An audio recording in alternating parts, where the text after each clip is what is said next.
నమస్కారం వార్తలకు స్వాగతం ముందుగా హెడ్లైన్స్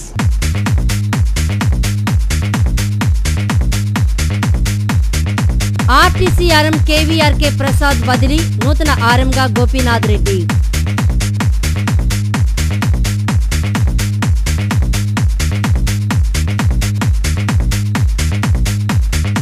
ఇంద్ర కిలాద్రిపై 20వ రోజుకు చేరుకున్న కోటి కుంకుమార్చనలు దుర్గమ్మ సన్నిధిలో పెరిగిన భక్తుల రద్దీ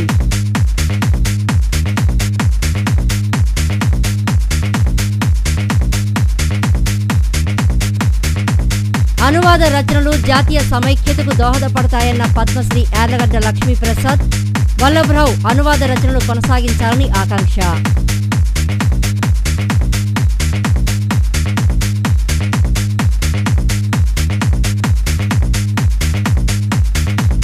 సమస్యల పరిష్కారం కోరుతూ నిరాహార దీక్షలు చేపట్టిన తపాలా ఉద్యోగులు ప్రభుత్వం నిర్లక్ష్యంగా వ్యవహరించడం పట్ల ఆగ్రహం వ్యక్తం చేసిన తపాలా ఉద్యోగుల సంఘం నాయకులు రాధాకృష్ణ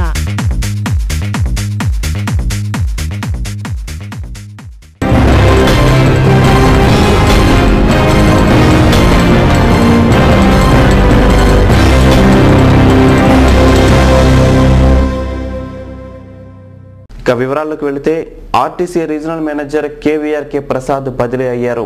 ఆయన స్థానంలో తిరుపతి చీఫ్ మెకానికల్ ఇంజనీర్గా పనిచేస్తున్న గోపీనాథ్ రెడ్డిని నియమిస్తూ ప్రభుత్వం ఉత్తర్వులు జారీ చేసింది. కేవీఆర్కే ప్రసాద్ను హైదరాబాద్లోని చీఫ్ మార్కెటింగ్ మేనేజర్గా నియమించింది. ప్రసాద్ 2010 అక్టోబర్లో విజయవాడ మేనేజర్గా వచ్చారు.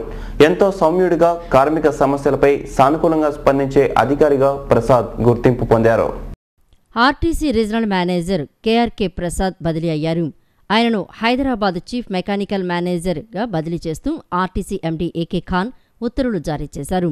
కృష్ణా రీజియన్కు కొత్త ఆర్ఎంగా తిరుపతిలో డిప్యూటీ సీఎంగా పనిచేస్తున్న గోపీనాథ్ రెడ్డి పదోన్నతిపై ఇక్కడికి బదిలీ అయి వస్తున్నారు. ప్రసాద్ ఏడాది క్రితమే బదిలీ కోసం ప్రయత్నాలు చేశారు.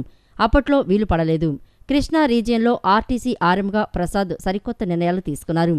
గుంటూరు రీజియన్ను రాష్ట్రంలో 2వ స్థానంలో నిలబెట్టిన ఘనతను ఆయన సాధించారు. బస్ స్టేషన్ ఇరుకుగా ఉన్న విషయాన్ని గుర్తించి ఎదురుగా ఉన్న భాస్కర్రావుపేట గ్యారేజీ స్థలంలో అదనపు బస్ స్టేషన్ను ఏర్పాటుకు కృషి చేశారు. హైదరాబాదుకు ప్రతి గంటకు ఒక గరుడ బస్సును నడిపేలా చర్యలు తీసుకున్నారు. నున్నలో నూతన డిపో ఏర్పాటుకు ఎంతో కృషి చేశారు. కార్పొరేషన్తో కలిసి జాయింట్గా చేపట్టాల్సిన బీఆర్టీఎస్ ప్రాజెక్టు కూడా ప్రసాద్ హయాంలోనే అడుగు ముందుకు పడింది. బీఆర్టీఎస్ బస్సులను కూడా తెప్పించారు. కార్మిక సంఘాలతోనూ కార్మికులతోనూ ఆయన చక్కటి సత్సంబంధాలు కొనసాగించారు. కుంకుమ అర్చనలో పాల్గొన్న వారికి సకల సౌభాగ్యాలు సిద్ధిస్తాయని ఆలయ వైదిక పర్యవేక్షకులు విష్ణుబొట్ల శివప్రసాద్ శర్మ పేర్కొన్నారు. అమ్మవారి కోటి కుంకుమ అర్చనలు వేద పండితుల అష్టోత్తర సహస్ర అర్చనల నడుమ వైభవంగా జరిగాయి. ఉభయ దాతల సమక్షంలో జరిగిన అర్చన కన్నుల పండుగగా సాగింది. ఇంద్రకీలాద్రిపై అమ్మవారికి జరుగుతున్న కోటి కుంకుమ అర్చనలు 19వ రోజుకు చేరుకున్నాయి. అర్చనలను పురస్కరించుకుని ఆలయ వైదిక పర్యవేక్షకులు విష్ణుబొట్ల శివప్రసాద్ శర్మ మాట్లాడుతూ కోటి కుంకుమార్చనలో పాల్గొనడం వల్ల శుభం కలుగుతుందని అన్నారు. అమ్మవారికి ఎరుపు రంగు ప్రీతికరమని, అటువంటి ఎర్రటి కుంకుమతో అమ్మవారిని అర్చించడం వల్ల భక్తులకు అష్టైశ్వర్యాలు సిద్ధిస్తాయని ఆయన తెలిపారు. స్త్రీకి సౌభాగ్యమైనటువంటిది కుంకుమ. అటువంటి కుంకుమ అమ్మవారికి అత్యంత ప్రీతిపాత్రమైనటువంటిది. అందుకనే నిత్యము కూడా అమ్మవారికి ఇక్కడ ప్రాతకాలంలో కుంకుమార్చన, నిత్యము లక్ష కుంకుమార్చన, నిరంతరము కూడాను అష్టోత్తర సహస్రనామార్చనతోనే కుంకుమ పూజతోనే అమ్మవారికి ఇక్కడ ప్రధానంగా కుంకుమ పూజ చేయడం జరుగుతుంది. ఎందుకంటే అమ్మవారు ఎర్రని వస్త్రమాల్య భూషణాలు ధరించి ఎర్రని యొక్క తిలకధారణ కనుక జరిగితే ఆవిడికి అశేషమైనటువంటి యొక్క శక్తి ఉంటుంది. ఆ తిలకధారణ ఆ ఎర్రదనం చూసేటప్పటికనే అసురులు అందరిలో కూడాను గుండెల్లో భయం కలిగేటటువంటి యొక్క పరిస్థితి. అందుకనే ఆ అమ్మవారు రక్తవర్ణ మాంసనిష్ట గుడాన్న ప్రీతిమానస అని చెప్పింది. ఎందుకంటే ఆవిడ గుడాన్నం స్వీకరిస్తూ ఆ రక్తమాంస వర్ణంలో కనుక ఆవిడ కనుక ఉంటే అసురులందరికీ కూడాను అది భయంకరమైనటువంటి భయం కలుగుతుంది. అనంతరం ఆలయ ఈవో రఘునాథ్ మాట్లాడుతూ జూన్ 20న ప్రారంభమైన కోటి కుంకుమార్చన ఈ నెల 20న ముగుస్తుందని అన్నారు. 21వ తేదీన పూర్ణాహుతితో కార్యక్రమం పూర్తవుతుందని పేర్కొన్నారు. దుర్గామల్లేశ్వర స్వామి దేవస్థానంలో జూన్ 20వ తారీఖు నుంచి జూలై 21 వరకు కోటి కుంకుమార్చన కార్యక్రమం జరుగుతుంది. అది ఈ నెల 21వ తారీఖు తోటి పరిసమాప్తం అవుతుంది. 20తో కోటి కుంకుమార్చన అయిపోతుంది. 21న పూర్ణాహుతితో ఈ కార్యక్రమం ముగుస్తుంది. ప్రతిరోజు నిష్టగా మా ఆచార్య స్వాములందరూ నిర్వహిస్తున్నారు. ఆసక్తి గల భక్తులందరూ వచ్చి పార్టిసిపేట్. తమ అపరిష్కృత సమస్యల పరిష్కారానికై తపాలా ఉద్యోగులు నిరాహార దీక్ష చేపట్టారు. తమ న్యాయమైన డిమాండ్ల పరిష్కారంలో కేంద్ర రాష్ట్ర ప్రభుత్వాలు నిర్లక్ష్యాన్ని ప్రదర్శిస్తున్నాయని అఖిల భారత తపాలా ఈడీ ఉద్యోగుల సంఘం నాయకులు రాధాకృష్ణ విమర్శించారు. గాంధీనగర్లోని పోస్ట్ మాస్టర్ జనరల్ కార్యాలయం ఎదుట అఖిల భారత తపాలా ఉద్యోగుల సంఘం ఆధ్వర్యంలో ధర్నా జరిగింది. ఈ ధర్నాకు నేతృత్వం వహించిన యూనియన్ నాయకులు కె రాధాకృష్ణ మాట్లాడుతూ జీడీఎస్లను పూర్తిస్థాయి ప్రభుత్వోద్యోగులుగా గుర్తించాలని డిమాండ్ చేశారు. వైద్య సౌకర్యాల పథకాన్ని అమలు చేయాలని, మెరిట్ పాయింట్ల ఆధారంగా కాంపన్సేట్ అపాయింట్మెంట్ ఇవ్వాలని ప్రభుత్వాన్ని కోరారు. తమ అపరిష్కృత సమస్యలను వెంటనే పరిష్కరించాలని అన్నారు.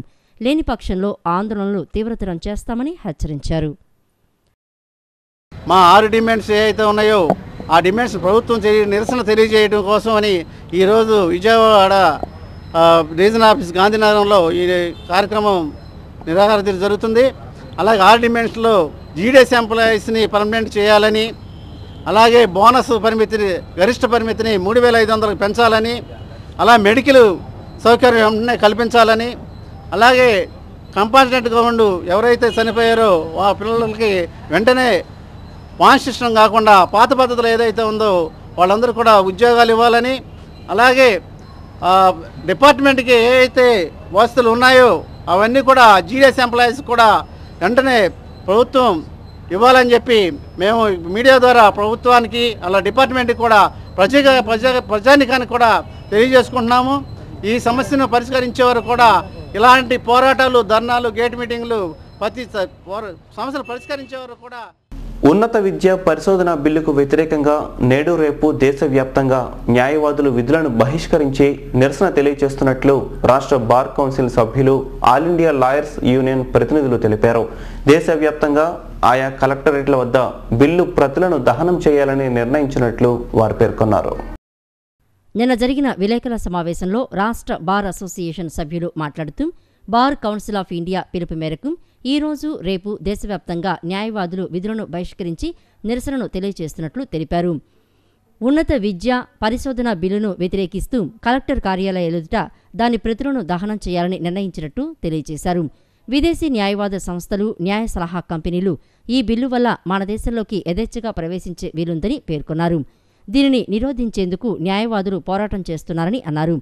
బార్ కౌన్సిల్ నిబంధనలను తొంగలోకి తొక్కి న్యాయవాద కళాశాలలను సైతం కేంద్రం తమ చెప్పు చేతుల్లోకి తీసుకునే ప్రయత్నంలో భాగమే ఈ బిల్లు ఉద్దేశమని వారు నిరసన వ్యక్తం చేశారు. బెజవాడ బార్ అసోసియేషన్ ఆధ్వర్యంలో దాదాపు 2,500 మంది న్యాయవాదులు విధులను బహిష్కరించనున్నట్లు తెలియజేశారు. ఈ ఆందోళనలో బార్ అధ్యక్ష కార్యదర్శులు జి వెంకటేశ్వరరావు, ఏకే భాష, బార్ కౌన్సిల్ సభ్యులు వేలూరి శ్రీనివాసరెడ్డి తదితరులు పాల్గొంటారని తెలిపారు. ఇప్పుడు కాసేపు ప్రకటనలో